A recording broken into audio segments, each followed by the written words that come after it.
grandfather, grandmother, to our ancestors and elders, and to our sacred Mother Earth. We come to you today, seeking to hear your voice,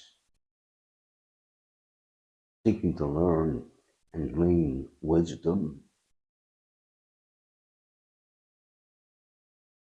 seeking ways in which we can strengthen and enhance this good red road journey that we are on together in this fellowship.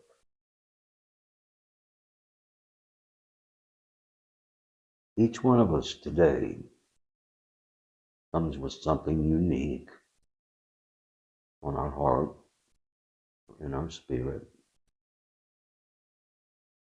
to sit and have a chat with you today. And we ask that you bless us with your truth and your wisdom so that we can more fully love, give and receive love, be men and women of love. Let your peace and your presence fall into this place, and we will always be grateful.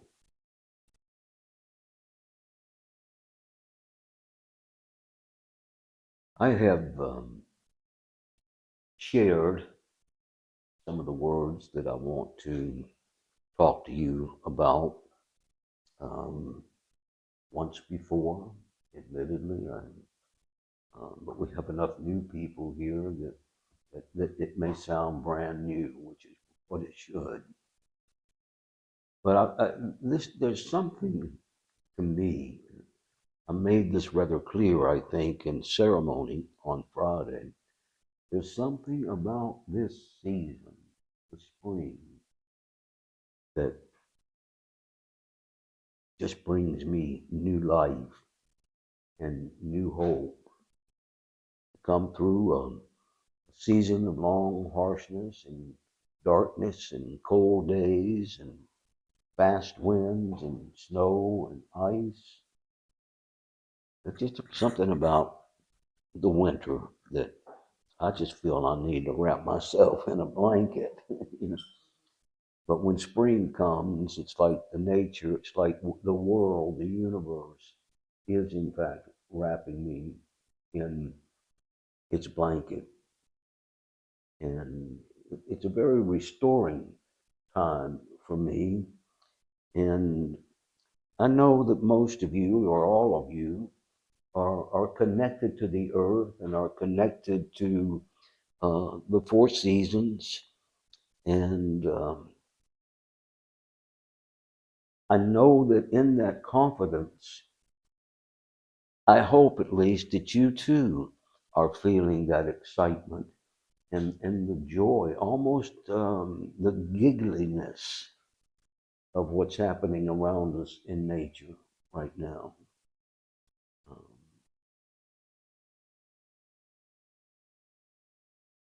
but anyway, spring without a doubt, obviously, is my most favorite season among the four. Always has been, actually, from the time I was a little boy. Well, maybe a second to school summer break, where as a young boy, cousins, mama's house, backyards and weekends at the lake. But once hot got hot, spring took my place, first place in my seasonal preferences. Life, new life, new birth, new opportunity, balance, renewal. Life every year. In the spring, I am enamored and I'm just amazed at the sudden burst of color forming in the forest and along the side of the road, in the very emergence of life, new life. Almost overnight, it seems that the grass in the meadow and the forest turns from that harsh gray and brown to lush shades of green. Dandelions and wild violet already in need of a fresh mowing. The promise of spring, the hope of rebirth, the evidence of a new life, a fresh canvas, a palette of color, brush held in the steady hands of the Creator, with the assurance, behold, I am making all things a whole. For me, it's the daffodils, first blossoms of yellow buttercups that signals the nearness of spring for me, and the newness and the fresh emerging of a new life cycle, a new opportunity for nature to be born again. And so can we.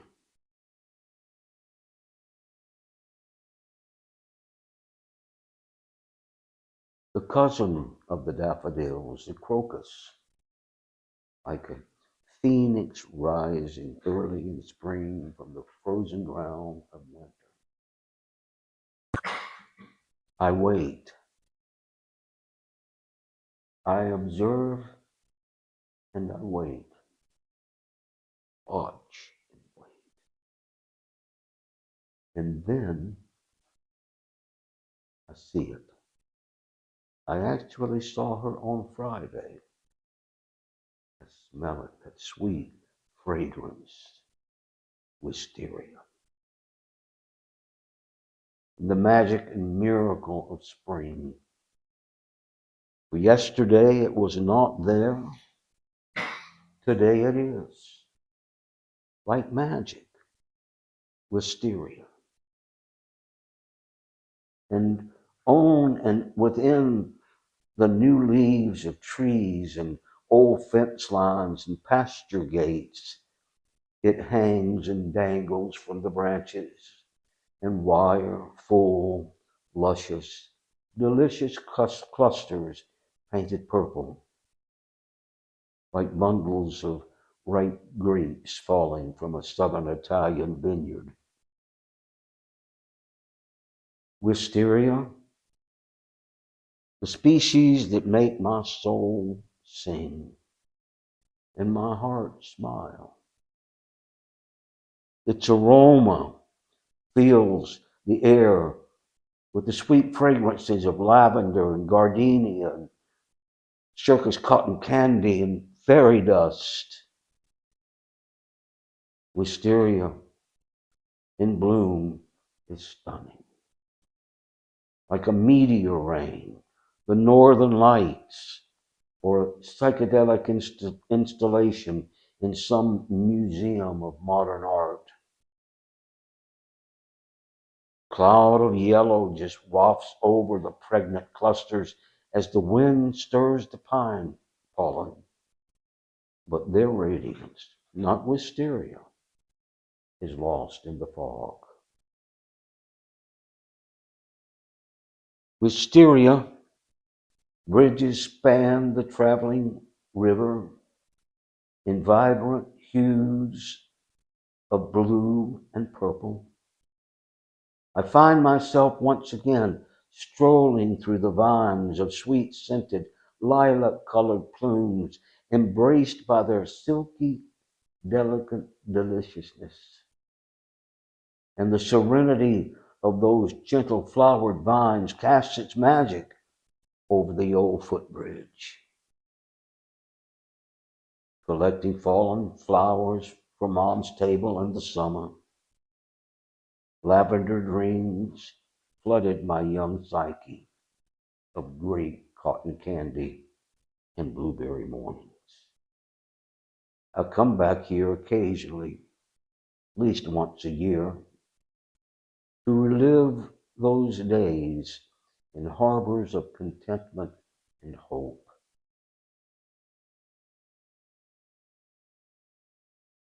And then as suddenly as the wisteria appears, within a couple of weeks or so, it's just gone. The clusters fall like fading snowflakes and like floral ghosts, and they vanish and fade into the surrounding landscape, lost for yet another winter. Though not visible from a twisted vine, growing, running counterclockwise as it's in tune with the way of the Muskogee medicine, I know she's there, just beyond that which I can see in the moment. Just waiting. Wisteria, the magic and miracle of spring. Now, the wisteria has a way of reminding me of and recognizing spirit, grandfather, grandmother, and the magic and miracle of creation itself. Admittedly, for me, and I'm rather confident, so it is with you, that there are times and there are seasons when spiritually we feel that God is distant from me, invisible in a sordid way, faded out of sight, much like the wisteria. We all know that feeling. We all have had the experience when at times and in moments in our life journey, dark nights of the soul, tears of grief and sadness, losses too heavy to carry and crosses too burdensome to bear. In those shadows I have cried out often, lost and feeling alone. I rather doubt that experience is unique to me, but as the poet assures us, this is but for a moment. Creator's favor is for a lifetime. Weeping may endure for a night, but a shout of joy comes in the morning. Wisteria reminds me that no matter what I can or cannot see or feel in the moment, that the blossoms and blooms of the morning brings forth promise of hope and renewal, forgiveness and grace from the heart of Creator. Out of the wilderness and out of the darkness, out of the overgrowth of life, like wisteria, hope springs eternal, especially so in the sweet and fragrant breath of Creator. Wisteria has a way of reminding me who I am and in whose image it was that I was created. For you see, purple is the color of royalty, dignity, and honor, and hence revered as the drape and the robe of Creator Himself. The color purple calls to mind the throne and statute of king and kingship, royalty. And when the wisteria blooms, I see the absolute glory, absolute radiance, royal radiance of Creator And I am reminded that this is that breath of life that has created me in its likeness, fills me and gives me life in the image of that royalty, the very image of God, Creator, Spirit, Source. The old adage, like Father, like Son. As He is, so I am. And please forgive the masculine energy and he and his in that paragraph. We all know that we see God in a very inclusive way. I believe that upon my birth, Creator wrapped the purple robe of royalty and draped it over my shoulders with the shawl of honor and kinship. It is with great humility, yet another subtle reminder from Wisteria, that I walk in the shadow of Creator's blessings and favor. And like the sweet fragrance of fall of spring, its blessing fills me with the aroma of new life and fresh beginnings and the promise of hope, the ability to be born again in its true essence, reality, and manifestation of the heart of spring. It is in those moments of doubt and despair and grief and sorrow and sadness, when I feel most alone, that I find Creator, and in so I find me. And like Wisteria, the magic and miracle of spring, I hear that still small voice of Creator reminding me of its insurance. Behold, I am with you always, and I will never leave nor forsake you. Wisteria has a way of grounding me and connecting me not only with Creator, but with the heart of Mother Earth and nature itself, the whole totality of creation. But she, Wisteria, reminds me that by the virtue of the sacred and shared breath of Creator, I and we truly are related and connected in this thing we call the sacred web of life. I remember that Creator is there, lurking, perhaps hiding in the shadow of sunset and in the midst of the morning fog. And even though I may not realize it at the time, it is there, waiting patiently for that moment of magic and the miracles to emerge and show itself in the majesty of seasons of rebirth, growth, and abundance.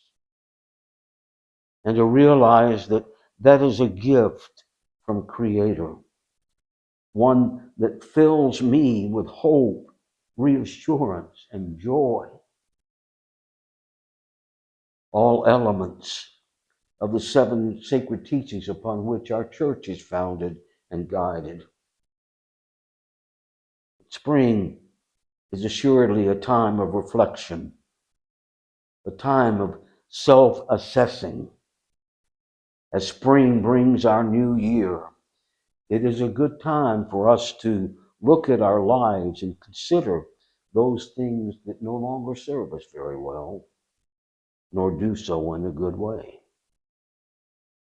Really is some things we just don't need to carry around anymore. And the sudden burst of wisteria reminds me of those aspects and elements of our lives and spotlights the things that cry for letting go. The almost overnight of disappearance of wisteria clusters of purple blooms point to the ensuing transformation of releasing and letting go. Once they're there, the next day they are gone. And so it is with our personal releasing. Once and for a moment we are aware, often painfully so, of the process of life and the things that are holding us back and restrict and restrain our spiritual growth and progress.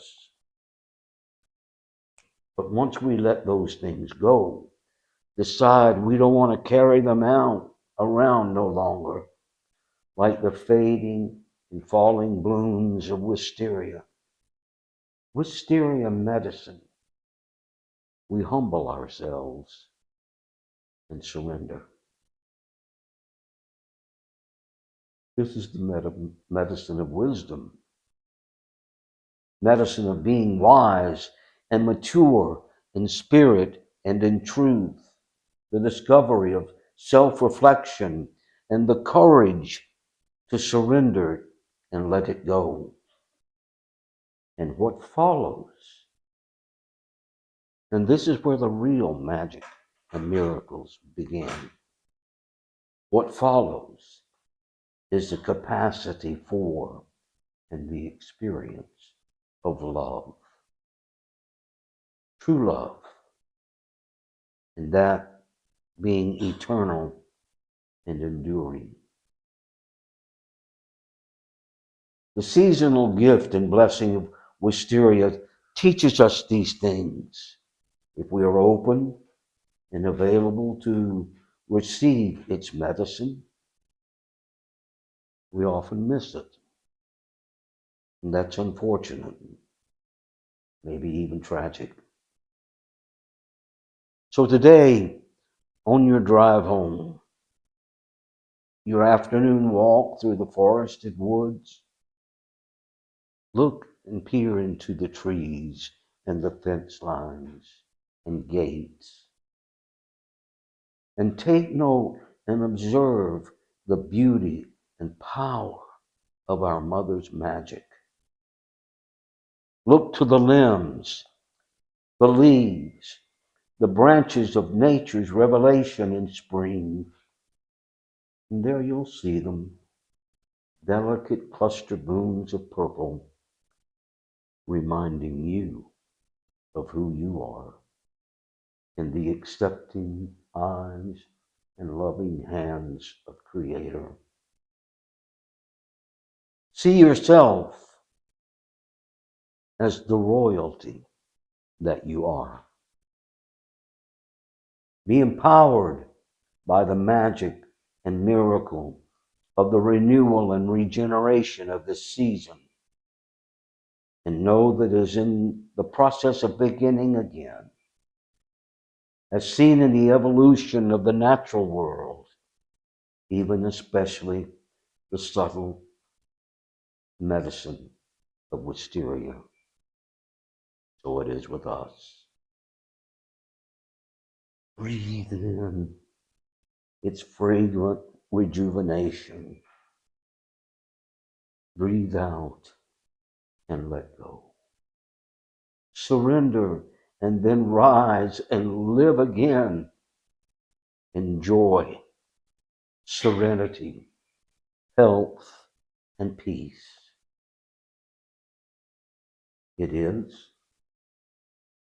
and has been intended to be since the very beginning of time. Or so the old ones say. Ahom.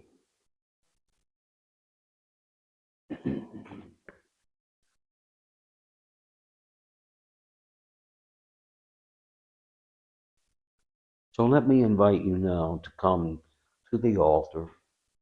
Think about what no longer serves you, no longer grows you. We have a forgiveness and a letting go bowl for that, where we put a pinch of tobacco and breathe into it that which we no longer wish to carry, hold on to, and that we're ready to sacrifice and ask forgiveness and let it go. And then the tobacco to move through hope, to make a new prayer for ourselves. And incidentally, these are our first prayers of the new year. These are our first prayers for the new year.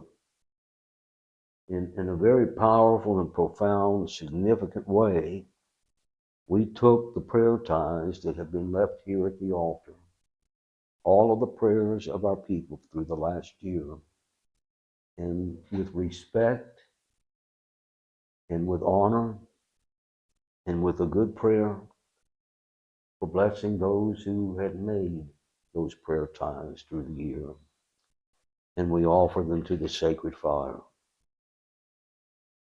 as we will do next spring. But our new prayer begins today. So let me invite you, please, to come to the altar and spend your time here, and you could make a good prayer. I hope.